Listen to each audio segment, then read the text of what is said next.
Okay, so today we're going to talk about strike rate versus strike length, which is cadence versus strike length, and what you need to know and how it can help you to run even faster. And then you will know why some of you you start at certain speed, right? And what we can do to actually manipulate the things. Every one of you are at different stage. If you look back at the 5K time trial, the strike length and the cadence data, then you roughly know like what kind of runner you are and what causes it. We will find out today, and how we can build each of you differently.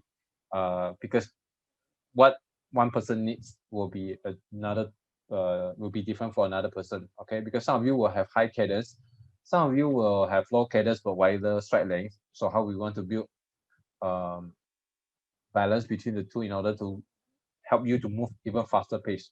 Okay. All right, so we're going to talk about strike frequency and strike length. So what we're going to discuss today is what is strike frequency, because there's a few terms that slightly interchangeable. Whether they are should be used interchangeable, we will talk about it. So another word they use for is cadence, and we have strike length. I think this is very straightforward, but it has a different meaning compared to strike length. With some of your apps and your watch, this kind of show different data. All right, which I will talk later on. So the role of strike frequency and strike length on running speed.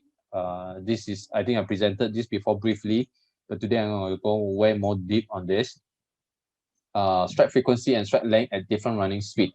So how would it be? And what is my thought about? People always talk about the 180 strike steps per minute. Like, you must have that kind of strike length and cadence in order to achieve certain speed. Uh, we'll go through that as well. So what affects your strike length and frequency? You need to know this so that you know what you can manipulate. If you don't know this, you do not know what you can manipulate. I mean, like, you work on, when you do something, once you know what is the cause of it, then you can solve the problem. So know how to know what is your right strike frequency and strike length, because some of you ask me this question, like, so what's the better strike frequency and strike length for me? So we're going to go through this as well for today. So these are what we're going to go through today. There are a few more things, but I think this will be enough for today because it's quite a lot. So then we're going to talk about the training part. Training part, I'm going to give you something that you can do at home. There are things that you need to do outdoors, but there are things you need to do progressively to reach that level, which we'll not talk about it today. So we're going to talk about the basic thing. So hopefully once the movement control order lifted, then we can slowly build on that. So the moment it is lifted, right, I think every one of you will be ready to do most of the intermediate and or the advanced level on of the training or workouts. So we need to talk about goal of running, right? Because there's a lot of information out there, and you need to know, like, there's not only one goal. There's few goals of running. So once you identify what you want to achieve, right, then you know whether those information actually what you read is applicable for you. So the first thing, I think everyone here is all about running faster, right? But there are people who are not planning to run faster. They want to be more efficient, right? So those are mainly like marathon runners or ultra runners. They want to be more efficient, so they were thinking like, so how should I train to be efficient? Is speed a determinant factor in ultra running? We can say yes, of course, the faster runner, yes, but for majority of people, right, they want to be as efficient as possible. You can have the speed, right, but if you cannot hold longer, you end up bonk and you have to quit or withdraw from the race or things like that. So there's certain people run for efficiency, especially those who run a lot of mileage. They want to go for longer distance. And of course, last is about avoiding and reduce the risk of getting injured. Some people, they just want for health, but at the same time, they don't want to get injured, especially those old uncle auntie, right? They don't join races, they don't play to run faster, they just don't want to get injured, like getting knee pain and hip pain, or having foot pain kind of things. So these are the goals that we're gonna go through. Not every There's few more but I put health together with the last one. All right. So I want to talk about running faster because that is what we are here for, right? But the rest we will touch a bit on because the priority and focus slightly different from one to another, right? Which I will going to explain later on throughout this. So we're going to talk about strike frequency. So what actually strike frequency? Normally, scientific term, we do research paper. We normally use strike frequency.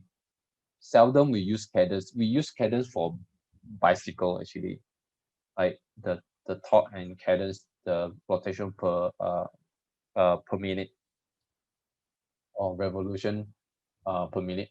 So we don't use cadence so much in running, but now they use it interchangeably. So what's the difference? Cadence now they define it as step rate as well. That means from one step to another step, it's like a number of steps you take per minute is called cadence, which is also step rate, right? And what about strike frequency? Strike frequency is actually the same as strike rate. Is 90 strikes per minute. So steps, you normally see the number like above like 150. So many is actually strikes times 2, right? So why is it different? I think I showed you this before. So if you look at the graph, right, from the red foot to the first green foot, that is actually a step, right? Strike means the foot strike, one foot strike to another foot strike of the same leg, right? So it's green to green is one strike, red to red is one strike. That means left, when your left took off and then with the left back again, that is one strike. So if I took off from my left and land on my right, there is just one step, right? So that's the difference. So that means step is strike times 2, right? To get the number. So step is more, so strike is less, you know. So I normally run, I count strike, I count one side, because if I count both sides, right, I know some of you can do that. I will lose the countings. Depends on you use Bahasa English or Chinese or whatever you're counting. So I normally count one side only. Okay.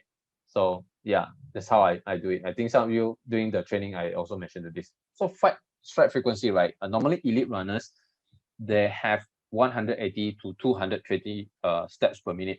So where do they get this number, right? Most people say it's, I think a lot of you know who's Jack Daniels if you are into the running community.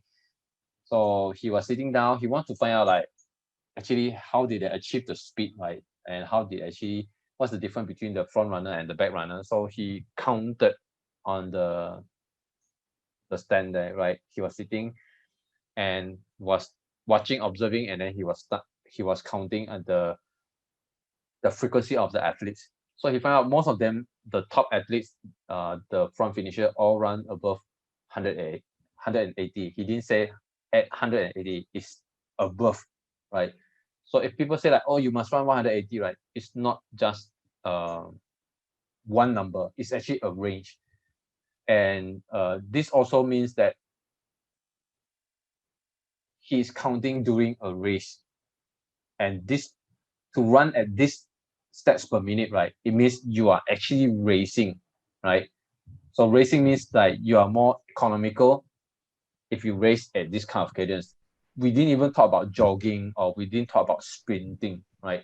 So sprinting can be higher or can be lower. We will go through on this. So yeah, so this is for elite runners. So for normal recreational runners, I think for most of you, I think most of you have seen your steps per minute, your cadence, which is around 150 to 170, right? If you are hill striker, then you have mainly most of the time you have lower step per minute compared to those forefoot striker. Yeah, I think those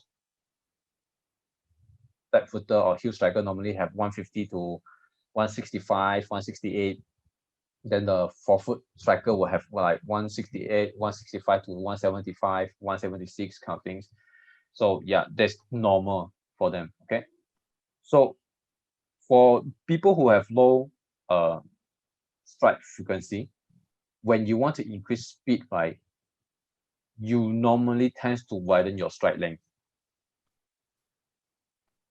And then it creates a braking force, especially when you land with your heel, right? And that normally will cause joint injury. And this is what they say, like, why heel striker is not good. Actually, it's not just heel striker. The forefoot striker also the same thing. The only thing that is causing all this braking force and joint injuries is actually the low cadence of running. Okay, so people usually run with cadence they feel comfortable because the body will look for efficiency. Like I mentioned to you before, like sometimes you ask me, like just now we asked the question, like, so what's my optimal stride length and stride frequency? Actually, you don't have to ask me. I also don't know until I monitor and assess you, right? So normally I'll ask you to do certain runs, like shorter runs, medium distance run, and then long distance run, fast run, slower run, and then that's where I collect your data. I look at your training peaks. For those who have Garmin Connect, then I will look at your Garmin Connect and find out, like, you tend to prefer to use this type of cadence for this type of distance and this type of speed, right? Then only I look at the stride length, because you normally will adjust your stride length and the cadence that you feel comfortable, right? Because it's actually based on your muscle, how well you prepare your muscle. Sometimes it can be affected for body weight, especially stride length, not so much on stride frequency. So body weight is one of the issue as well. And yeah, so two of this. There are other things: your strength, your power, how your mobility of the muscle, how flexible is your muscle. Because the more flexible you are compared to other runners, the wider stride length you can cover, right? The further the range you can cover. So you normally will run at the pace that you feel comfortable, right? So I wouldn't say like it's bad or good. It's where you are right now. And the question is like how to get from where you are right now to another phase. If you're doing 160, my question is like how to push you to 170 rather than straight away tell you, and let's do 180, Yeah. So then I'm going to observe, like you do easy run, then I look at your easy run, 30 minutes, 1 hour, how does it look like? 90 minutes, is it the same? Right? Some of you will start slower and then start to get faster warm up. That's normally how I would do easy run. Okay. So it also depends on your cardiopulmonary, which is your heart and your lung. If you cannot cope with it, right, would you try to run very fast? You won't, right? And you won't go for super high cadence or wider stride length because your muscle definitely cannot handle it. And it will increase your heart rate and your breathing. And that's why you want to slow down to a stage where you feel comfortable, right? So that's why your cadence and stride length is usually will adjust itself. Your body will adjust it. So a runner's cadence usually attribute to their training history. This is what I observe, like when people run, like I can see like it's most of the time 80% is that for those people who cannot run at higher cadence, right? I noticed that you don't do enough speed running.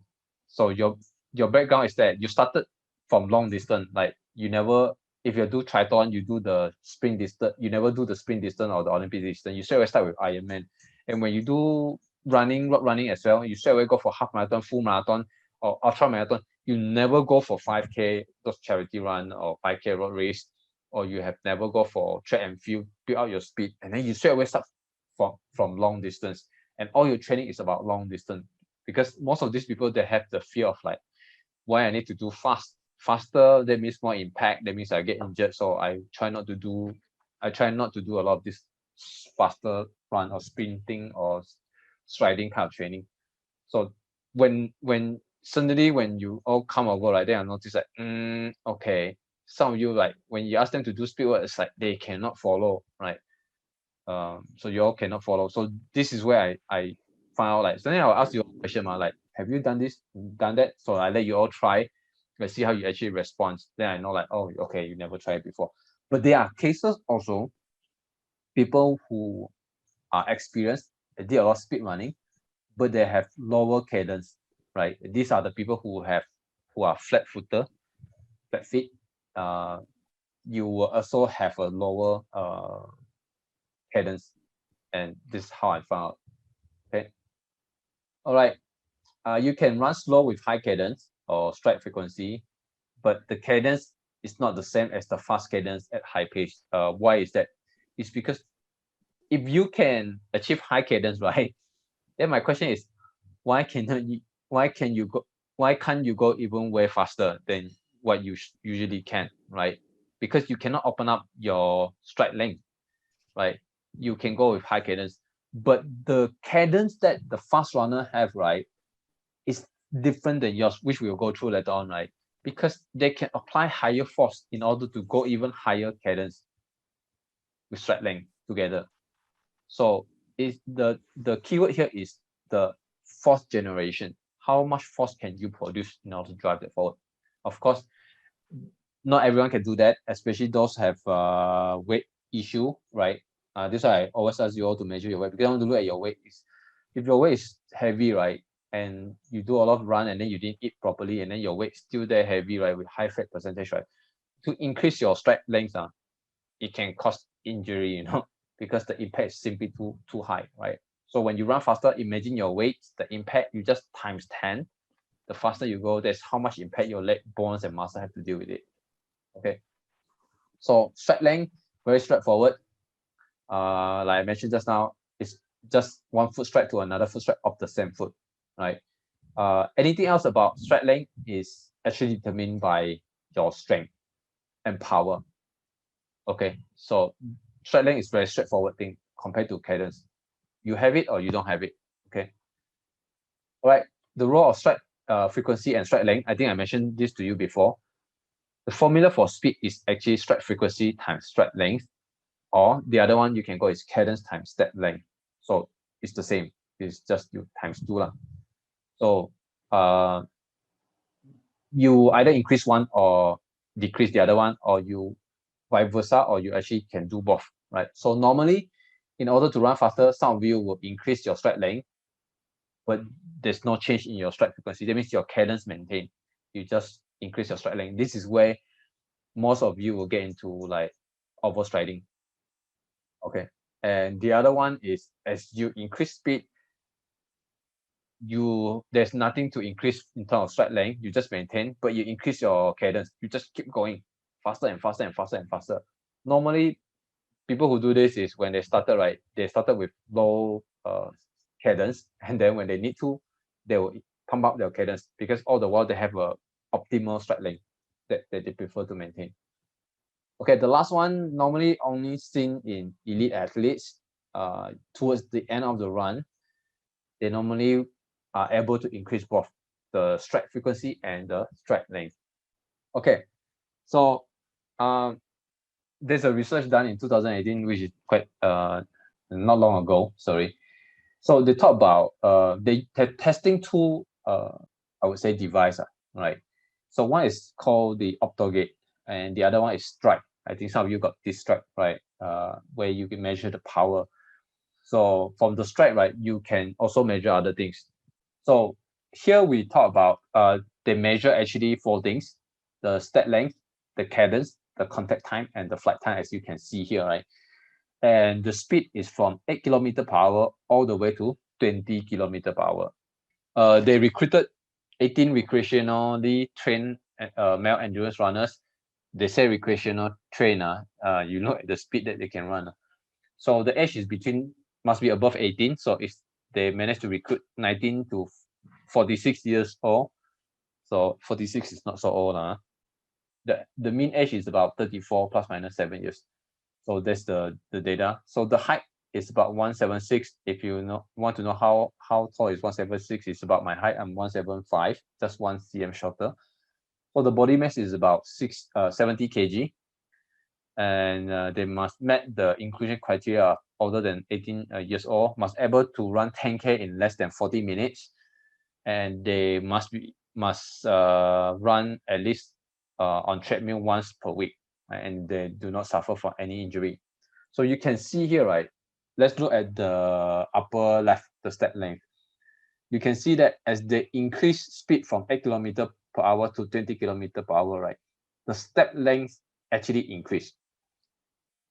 So you know, one of the things is, in order to run faster, right, you must be able to open up your step length, right? So we will talk later on what actually affects step length. And you look at the bottom left, which is the cadence. As you increase your speed, right, from 8 km per hour to 20 km per hour, right, the step length actually increase all the way from 160 to about 190 step per minute. So there's a correlation. As speed increase, you increase your step length, you increase your cadence. Okay. So what about contact time? You can, which is on the upper right, right? I think I put the arrow there. Yeah. So as you move to the contact time, means the amount of time you contact on the ground. So if you have the strike, right, you can actually see this, but you can only see one data, which is one side of your leg, not both sides, right? So if you have imbalance between your left and right, you get a wrong data. If there will be example, I give you an example, like your right leg may have longer contact time on the ground compared to your left leg because your left leg is weaker, right? Most of the time it's just brushed through, right? So that the data you get may not be accurate. Maybe you need to wear one time on the right leg, one time on the left leg, and see whether you have a balanced strike. Okay. So you can see that as you go faster, right, your contact time getting less. That means the amount of time you touch on the ground is very minimum. And that's why I think I'm present before the difference between the heel striker and the forefoot striker. The heel striker can be economical until about 16 km per hour. After that, there's no way for you to play around with in reducing contact time. That's why anything faster than 16 km per hour, a heel striker may not be very efficient, right? And I have not seen, in terms of Malaysian, any, especially female with heel striker who can run faster than 16 km per hour for a longer distance, like a full marathon kind of things. Guys, I don't have the data of how many of them are heel striker, but have not seen much heel striker in men. Okay, flight time. You notice flight time, right? It's also increased. But after like 15, 16 km per hour, it start to plateau.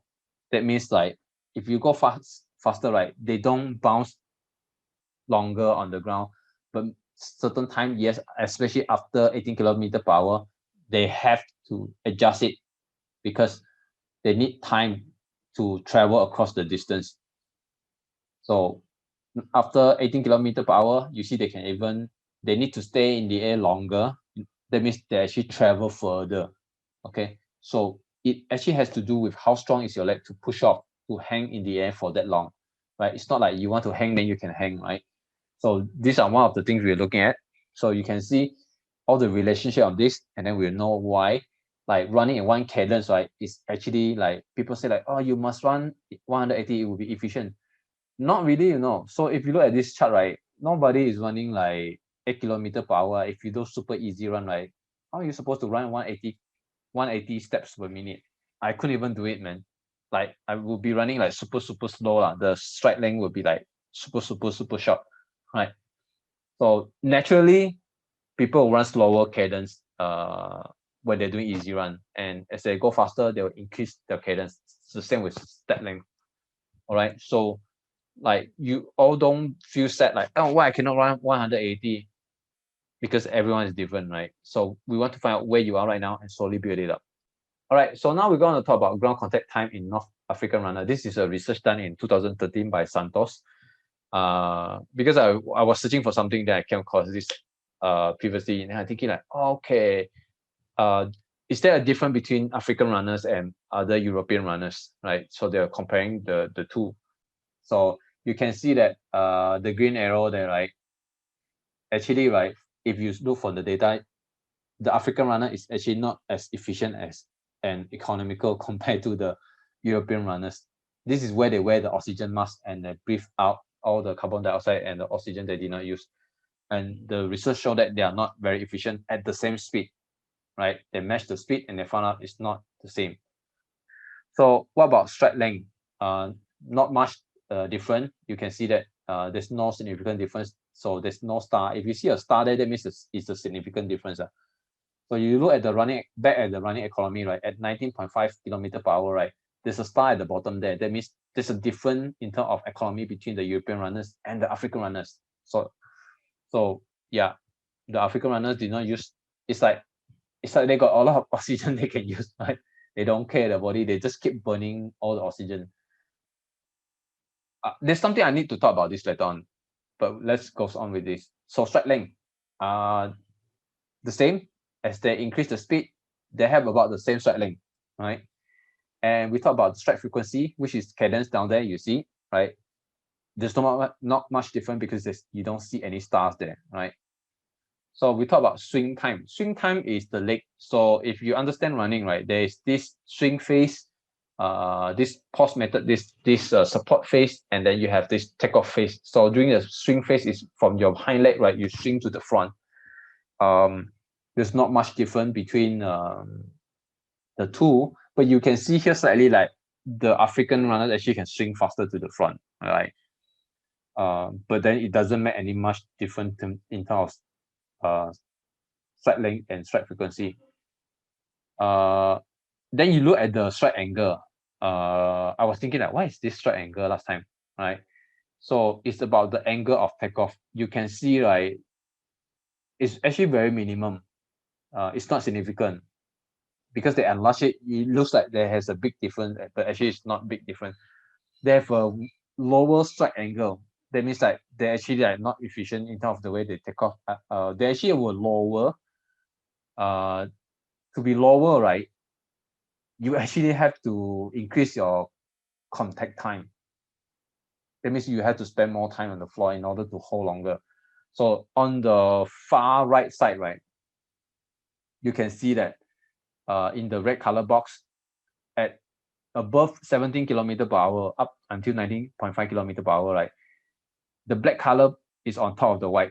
That means the African runner is actually spending more time on the ground than the European runners. That means they really grip the ground before they push off, right?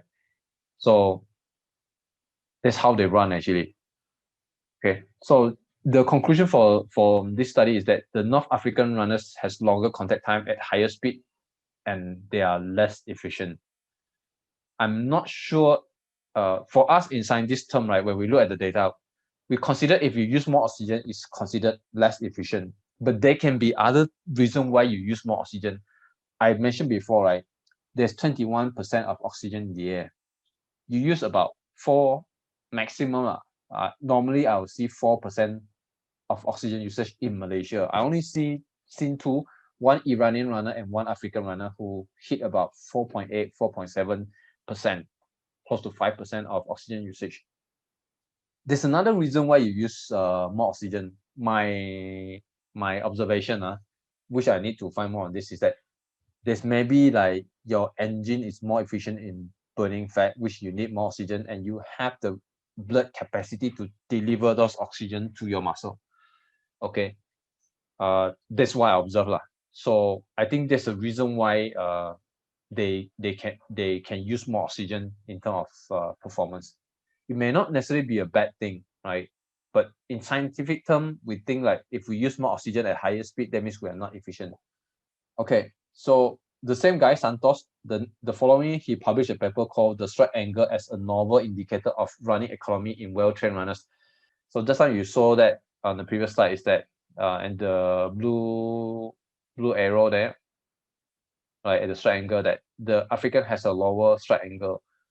So this is how they measure. They use a camera and they focus on these things, and they say like, okay, you should have an angle for takeoff, right, in order to be efficient. But the African runner has lower angle. That means they're almost like gliding, right? The word I would use is actually gliding. They're not actually running, they're actually gliding. But in the video, you'll see like, no, they are actually running. Yeah, but because they're running among themselves. But if you put them next to a European runners, they may not like float as high as the European runners. So this is what it means by the part where it's circled in red. That is what they call the stride angle. Okay. Yeah, so this is the difference between them. So I just want to let you know that some of you may need to adopt, or some of you already are adopting or actually running as a gliding. I have a few runners who are gliders. I think some of you know. One of them is Yongji, and there's quite a few. And even people like Sheila, if you know, even if she's a heel striker, she's actually almost like a glider. She don't bounce a lot. She keep her feet quite close to the ground. Right, that means you have lower impact on the ground, but they have longer contact time, right? So it kind of makes sense that you can have longer time if you're not bouncing very high, but then your legs must be able to open up, right? Okay, so we talk about strike frequency and strike length at different events. This guy who observed from this Enduro Elite, he was observing the 2017 World Championship between the 10K and the full marathon running. So this is 10K men and female.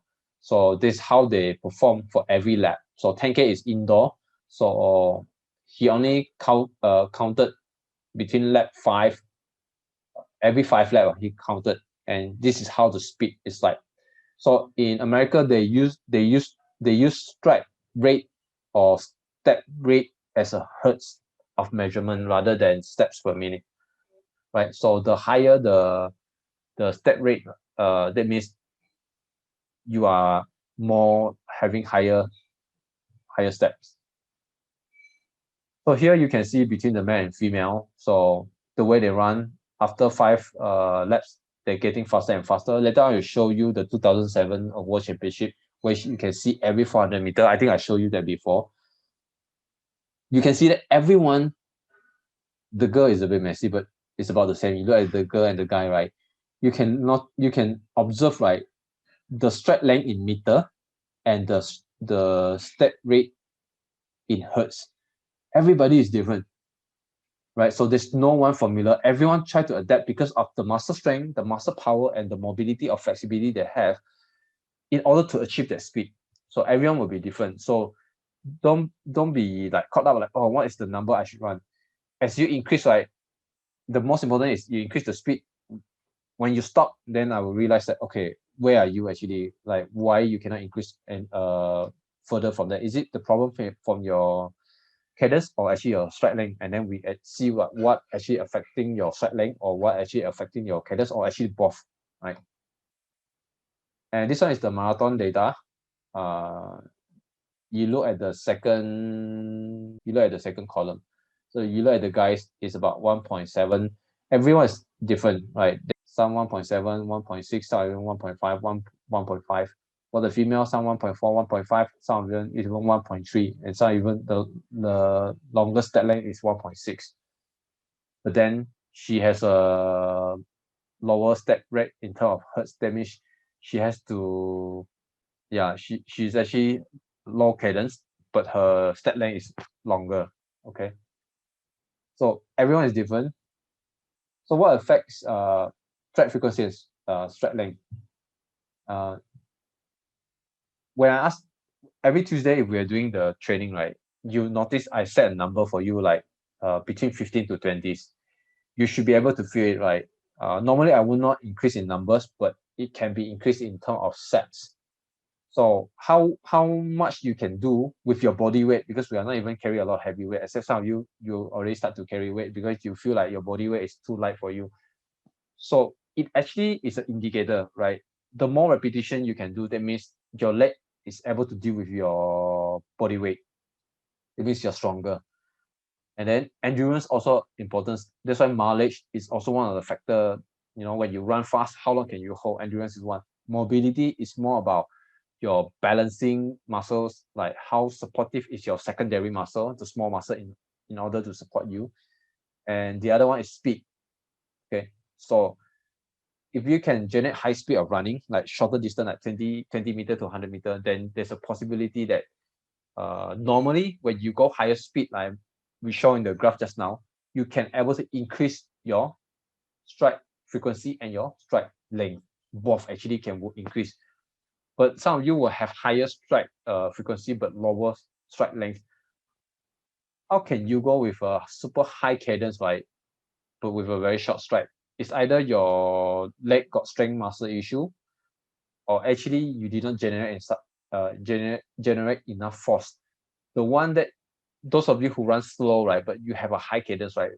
There's a word, they term it A cadence.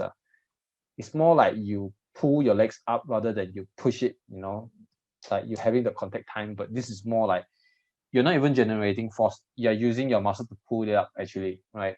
But for high speed running, you actually are kicking and pushing it. Okay. So stretch shortening cycle, we call SSC, is actually the elastical component of your muscle. How elastical is your tendon and also your power. So if you can bounce very well, you can jump very well, then you can actually produce high power, and you can also have a shorter SSC, right? That means you can react very fast. Remember just now we saw that as you move faster, right, you have less contact time on the ground. The only way for you to generate less contact time, right, is to make your muscle more elastical. So you need to do a lot of bouncing and jumps, skipping, all these type of things with your body weight first, and then we slowly will add some other additional weight. All right. So as I mentioned, body weight, muscle mass, and your fat percentage can also affect your stride frequency and your stride length. So you don't see weight is not a main factor for stride frequency, your cadence, okay? But it is for your stride length. Imagine someone who is super heavy, overweight, right, and he run, right, and he has a huge stride length. I think after a few 100 meter, right, his knee will patah already, I think, seriously, right? So another thing about percentage of fat is that when you run, right, if you have high percentage of fat, right, your fat is constantly vibrating and it will consume a lot of energy, actually. That's why runners who are leaner, they can run faster and they can manipulate their stride frequency and their stride length better compared to people who have higher fat percentage. This is something that you need to monitor. That's why I ask you all to write it down so I can observe as well, like what is changing. Sometimes your body weight drop, right? The fat didn't drop, actually it's your muscle mass drop. So sometimes you look at your body weight drop, right, but you still cannot run faster because you lose muscle. More muscle doesn't mean you run faster. There's an optimal muscle mass. When you do a lot of those speed running, right, your body will adjust to the amount of muscle you need actually to run for that certain distance. That's why you should not jump around from, like, sometimes you compete in full marathon, sometimes you compete in 5K, and then you go for 10K. They're actually different. You see, that's why most of the world-class elite athlete, right, they slowly progress from 5K first. Some of them, they start from 800, 1500 meter running. They move to 3K and then 5K and then 10K, half marathon, and then slowly push to full marathon, right? But I think most of the recreational runner, they start from full marathon first. Sometimes then they say, hey, okay, maybe we can join also half marathon and then go back to the 10K. That's why your 10K full marathon and your half marathon, like, not much different in terms of speed, right? That's why I say just now, your training history, right, can determine like how actually you run and you train. So some of the obvious cue is from this area that I observe. Maybe I'm wrong. I need to find out any journal actually supporting this, that the past history actually affect your training, Okay, age and gender. As you grow older, definitely you have some decrease in your stride frequency and also your stride length because your muscle is not as strong as when you're younger. But that's not actually that is if you compare with yourself. If you compare with other youngsters, sometimes you're 50 years old, the younger guy is like 26, you still can outrun him, or her. So depends on your training background as well. Gender, according to research, right, gender play a role. That means male actually can go for a faster stride frequency and also the stride length. But there's another thing that actually determines the thing is because most of the female runner are actually shorter than the male counterparts. And they did mention that your leg length actually play a role in your stride length, right? It also affects your stride frequency if your leg is too long, right? Like those taller people, right? So I think there's another thing is the height also play a role, which I didn't put here. So those are the things infected. So now you know all these type of things. Then we will play around like, okay, like what's your height? Leg length, you know your height, right? I think one day we need to measure the leg length. Normally, leg length, to me, your height is more important because how much you can strike, right? Leg length does play a role. It's almost you can strike as wide as about maximum 1.2 to 1.5 of your height, the length that you can per step, not strike, sorry, per step, you can actually move 1.2 to 1.5 ratio of your height. So some people can run longer than that until 1.8. Everyone is different, but it's nice to know like your step length with your height. So I did calculate your strike length for you for the 5K time trial. So now you all have to give me your height, and then we will see what's the ratio actually. Is there's a row, and if it's too short, maybe. Of course, the second thing we need to take into consideration is your leg length. So you're seated down on the floor, your butt on the floor, and then we measure until your head, and that we might use your height to minus your sitting height, then we get your leg length. That's how we do it. Okay, maybe we'll do that during this EMCO. Okay, I think I showed you this before. This is from the ASICS one. They taught the type of runner. They say like as the speed increase, some people will increase cadence and some people increase strike length. I think there's a misconception here actually. But even if you look at the graph, like you notice that the people who increase cadence on your right, they can run faster than 6 meters per second. That's very fast. And there's only about one person on the strike style. That means I think these people when they started, they actually like conservating on their strike length. That's why as you want to increase speed, right, they can open up the leg again, right? So I'm not. This paper is in press now. It's not publishing. I would like to find out like how they conduct the study, but they only display this graph I found in Pinterest. It's very interesting. Nobody actually really talk about like. Most people are talking about whether you are the gazelle or you are the antelope. No, actually you are more on the glider or the strider type. But nobody talk about the cadence type where you keep on increasing your cadence. Normally the cadence when you increase the strike length, when you increase speed, right? Normally the elite athlete they'll increase both, which is like the one you saw on your right side. Okay, so yeah, how much difference does this make? I do not know. That's why the ASIC is creating choose the meta speed sky edge and the meta speed sky. No, meta. I can't remember. Is it sky and edge? Yeah, something like that. Okay, I think I showed you this before. This one is the 10K indoor running for the 2007 World Championship. So you can see here every 400 meter, right? At the right in the red box, right? That is the running speed. You see the first 1.2K, they increase the speed. I think they're attacking, and then they will kind of like cruise and drop the speed a bit for the next 1.2K, and then they attack again, then they cruise again, they attack again, they cruise again, they attack again, they cruise again, until the end, the three runner will fight neck to neck. You see the speed will start to increase during the last 400 meter. Actually, the last 2K, they already start attacking. But will the strike length and strike frequency same or step frequency same? Even though they have the same speed, actually it's not. But if you look from here, right, between the yellow and the green box and compared to the red box, right, the one who won, right, is the one who can increase step frequency when you max out your step length. So the green one is the step length. You see everybody is almost about the same, right? You see where's the round white down there? He's about the same with everybody. But what makes him so different and win the race, right, is actually that his step frequency he can increase. That means per step, he can increase the turnover. That means how fast he can run, right? The rotation. So yeah, that's why for some of you, if you are constantly going for, you aim for go for podium, if you want to know why every time doing the last 1K or 2K you lose to other people, right? It can be due to endurance, but it can be all this factor, the step frequency and your step length. if you know you have this data, right, you can test out during different and finishing, then like how, starting from how far can you start pushing.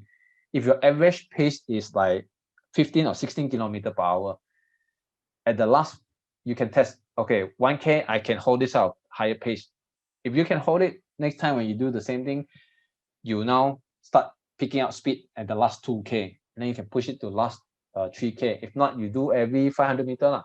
Last 500 meter, 1K, 1.5, and then 2K, 2.5, 3K, and then like when you can start attacking. So once you know yourself, right, it's easy for you to plan out like, okay, last time I run with this guy, he always attacked the last 100 meters. So now I want to attack in the last 1K maybe, right? Hopefully he won't be able to hold up until then. So you can test out. This is how I learned about myself.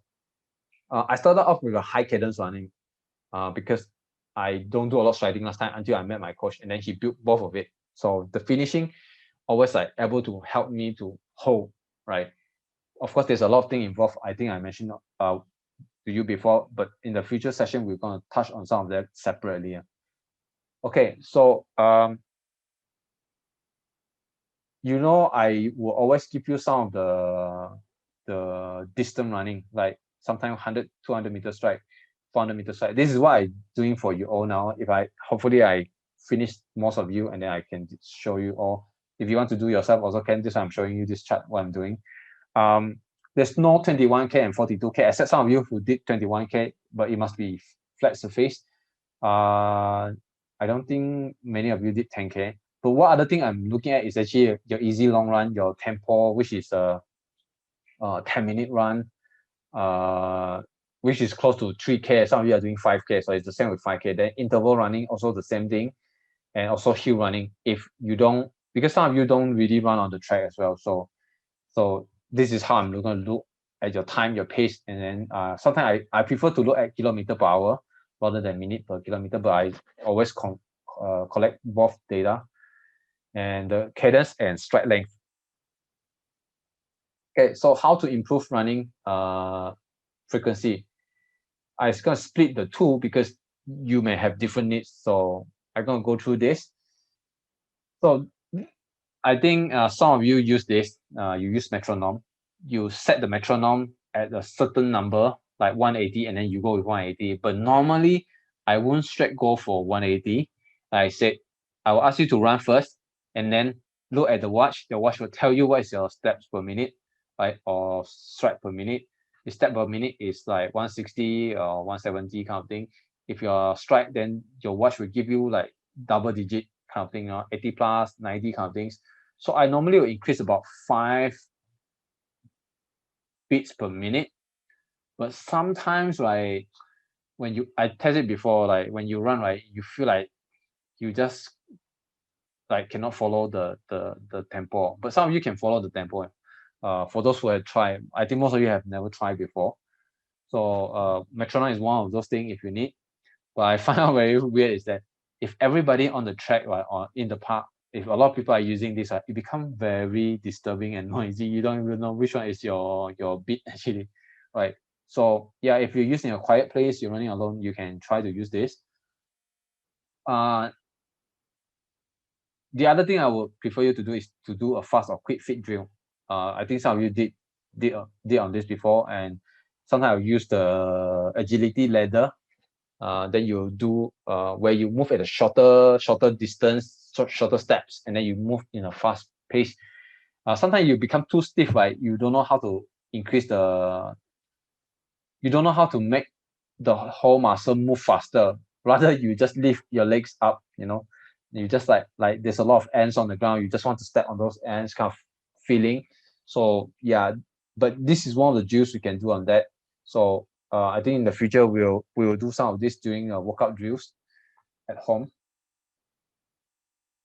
I prefer to do it with thinner sole for the quick fit drill, and then not to wear too high cushion because it affects your contact time. Okay. So on the third one is do more plyometric drills like jumps, skips, hop, bounce, especially single leg, and you can add some lightweight, super lightweight, not the heavy one until it affects your movement. All plyometric is a power training. So you see here mostly a vertical movement, because we want to train on the elastical component of the tendon, right? So slowly increase the height. So we do on the lower surface, we do lower jumps, lower skip, lower hop, lower bounce, and then we slowly increase. Don't straight away go for high, because your bones and muscle must be able to hold the impact, especially when you're heavy, right? I suggest don't do too high. Maximum, if you can measure, right, maximum is only 20 cm. And then if you're a heavy body based on BMI above like 25, 30 kind of thing, then don't go so high, right? I think the highest is if your house got stairs, the height will be enough for you. Just jump up and down on the single stairs. Okay. The other thing you can do, I think most of you aware about this, is you can download music and run with it. And there are music with different beats and tempo. So you can choose the one with 180 tempo, or if you are 160, right? That's why you need to know about your cadence. So if you're 160, you choose for music. There's about I don't think there's 165 tempo, but I know there's a 170 tempo. So you can choose that one. You have 180 tempo, right? So you choose those tempo and then you do your easy long one. See, you can run with it. But I will tell you, you'll end up running faster, right? Depends on the objective for the run. So if you're doing like fast running, like tempo run, you can use this. But you do easy run, maybe you should not use a high tempo music. Okay, so this is one of those you can do. Next, we're going to talk about improving running stride length. One of the most effective way is hill. I think some of you has experienced this when I test you all running on the longer hills in Bukit Jalil, what's the name of it? The Commonwealth Park. And then sometimes you do a shorter one in Bukit Jalil there, which I ask you to go faster. And then sometimes you need to train both sides. If it's not so steep, right, you can train to open up your legs, which will build your glutes, your butt muscle, and your hamstring, especially, right? So that when you run, right, stride length, if your leg is weak, right, you cannot hold longer stride length for a longer time.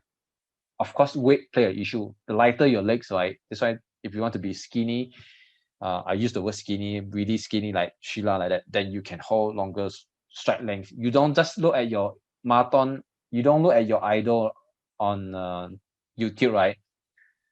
And you go and measure, oh, he got this stride length. If I run like him, definitely I'll be run faster than him. No, there's other thing involved, his body weight, his height, his leg length, everything you have to look at it.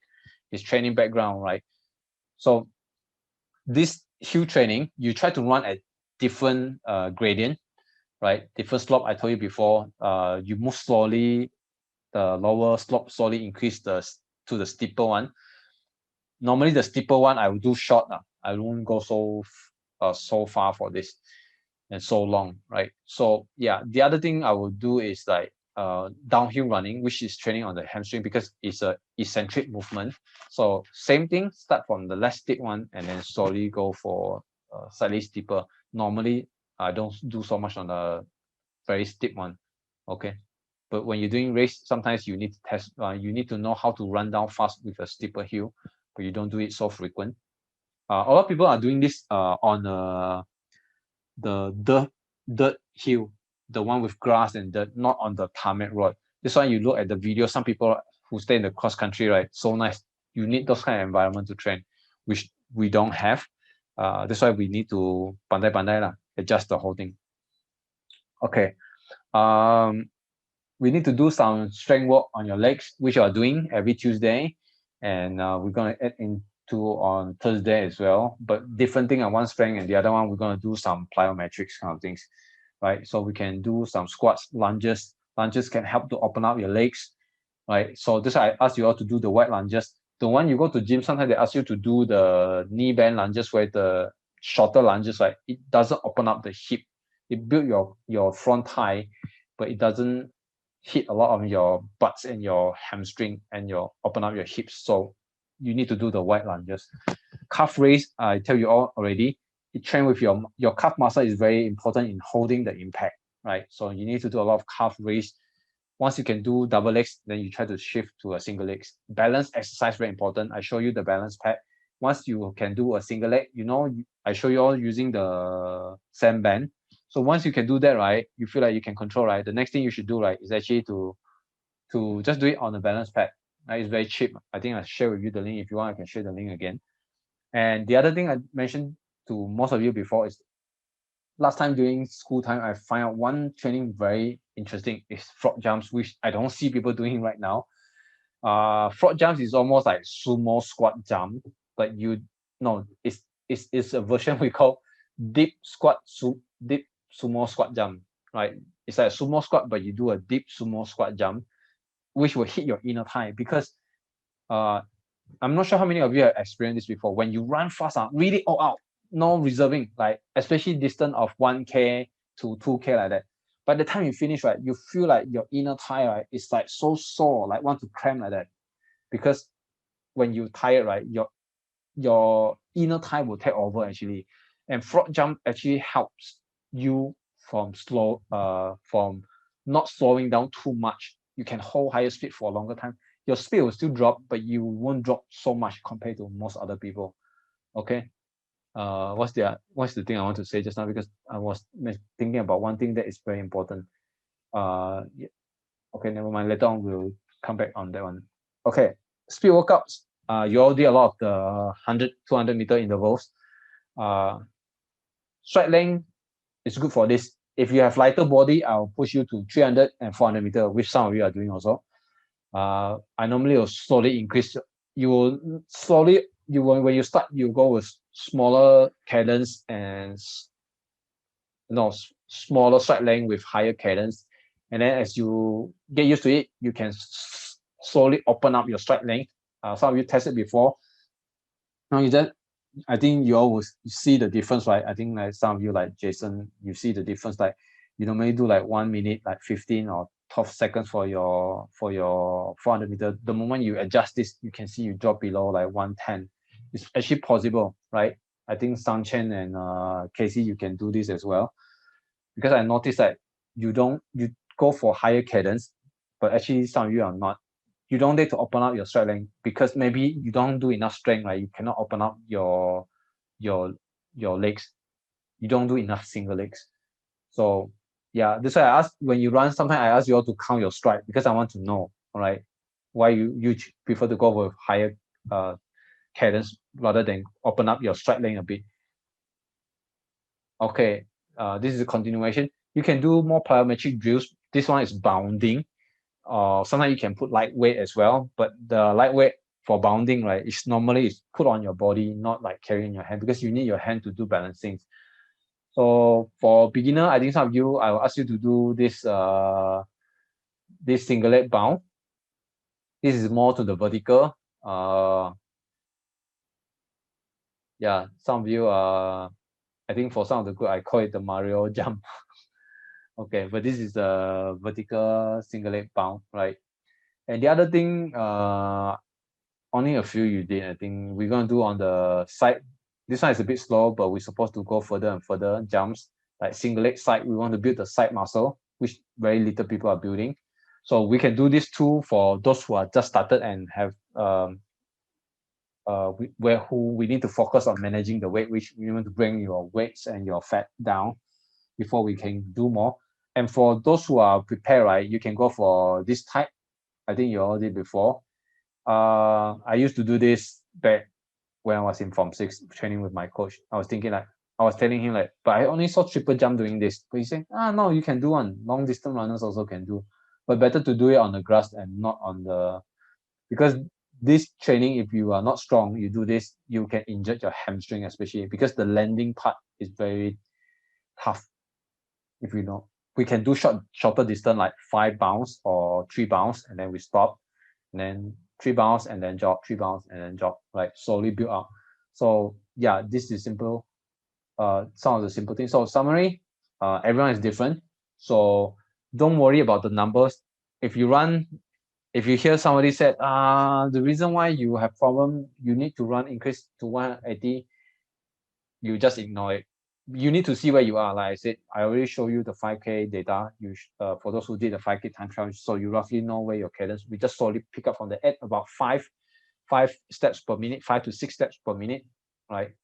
I prefer to add even number rather than odd number.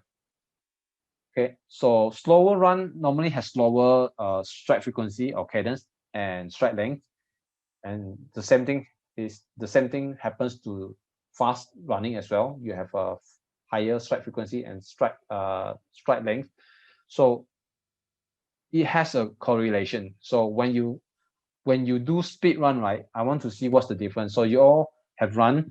If you have time, you can go and look at your own data as well, because I'm actually compounding as well. So when you're doing all the 100 and 200 striding, and then compared to your 800 or 600 meter, and then compared to your tempo run, and then compared to your 5K time trial. For some of you, I have your half marathon time because you did some mock trial kind of thing. So then I will see like, okay, how does it look like actually? Is there a correlation, or is it actually quite flat? So what are you missing? Are you missing a speed workout, or you actually lack on strength or your mobility? So all these things need to take into consideration. And to run fast is all about power, strength, and form. Right? If you want to achieve high cadence and high stride length or step length, it's all about power, strength, and form. These are the three things we involve. Endurance, not so much. Endurance only allow you to hold longer, right? But able to perform that kind of movement is actually from power, strength, and form. So you know what you're missing. So slowly increase your stride frequency and stride length. You need to know where you are now, right? For racing, I normally talk about racing speed, not the jogging speed kind of thing, or your easy long run kind of thing, but it's more on your racing speed. For short interval, you can only reach to a maximum. Normally, how do I know if you can? What is your maximum, right?